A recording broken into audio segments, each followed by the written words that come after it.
Basically have never had a regular period like in my whole life. I remember getting my period much later than most of my friends growing up, and when I did get it, my doctor almost immediately put me on birth control. Um, and you don't get a regular cycle when you're on birth control, so how do you even know what's going on underneath everything?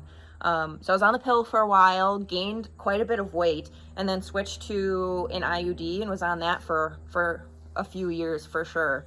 I've been off any form of birth control for like 5 years and still have not gained a regular cycle. In this whole time span, from like, 14 to now, I'm 26. I've seen a few different primary care doctors and a few different specialists in the traditional medicine route. And I remember my mom really advocating for me when I was younger, being like, what's going on? Like, shouldn't she be having a regular cycle? Like, why would this be happening? And they just said, she's healthy, she's active, everything's fine. Like, the fact that she can get one tells us that everything is okay. We're not so concerned about her getting one every single month. Some women are just like that. And then she really pushed for me to go see some of these specialists, and they drew a few labs, and they took an ultrasound of my abdomen and my pelvis, and they're like, everything's fine. She's healthy. Like, she's lucky. Why would you want a period every month if you don't need one? That's what I kept hearing was, you're lucky, you're lucky.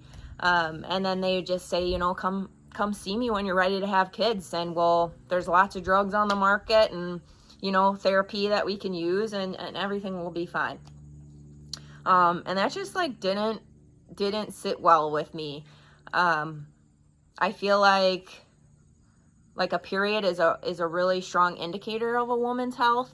And it took me a long time to kind of like realize that, because I just was used to listening to doctors growing up, and thinking that they always have my best interest, but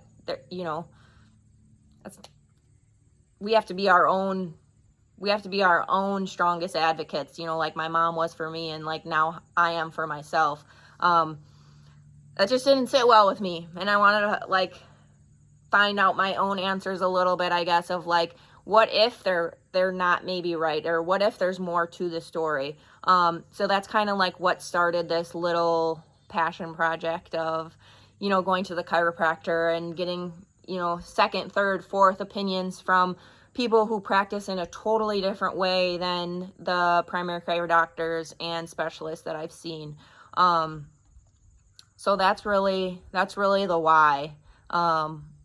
Ultimately, like, one of the most important things to me is my health, and secondly is having a family one day. That is so important to me. And there's so many women that I think are struggling to get pregnant, or they're having miscarriages, and this beautiful experience then turns into like a very traumatic and a stressful one. And if there's anything that I can do right now to A, become healthier, or B, eventually make that experience a little bit easier, or a little bit more, I don't know, I guess just keep it that beautiful picture that I have it in my head as, I don't know what I'm trying to say, but then I'm going to do that. So that's where I'm at. That's kind of my why right now. I'll keep digging deeper into like kind of what I've been going through and what this process has been for me and the changes that I've been making. But yeah, that's my why.